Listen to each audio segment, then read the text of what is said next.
Okay, this video is on the Ram Promaster. This is actually a Promaster City, but it should be the same for most of the vans. It's going to be how to get the light unit out of the, I guess, the console above your head.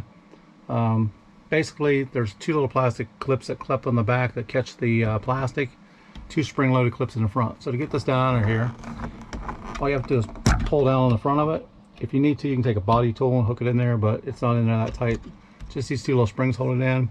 It folds down, pulls forward a little bit, and it comes right out of there. You can see the couple little catches on the back. These little plastic pins here catch those. So when you put it back in, you're going to hook those. Make sure you don't pinch your wire off, tuck it up in there, and then just push it back in place. So to change the light bulbs on here, what you want to do is get this piece of plastic, and again, don't need any tools, lift up with your thumb. This piece of plastic comes off, it just raises open. There's a hinged side and a non-hinged side.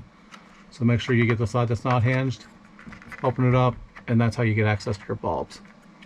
Don't touch the bulbs when you replace them with your fingers. You can burn them out, short them out faster. The oil from your skin will get on the bulb, tend to burn them out faster. These get pretty hot.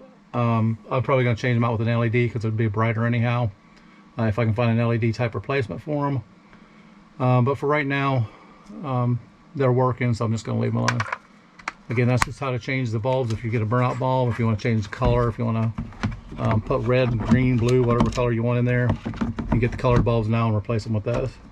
Again, tuck your wire up in there, make sure you don't pinch it, push up, and you're done.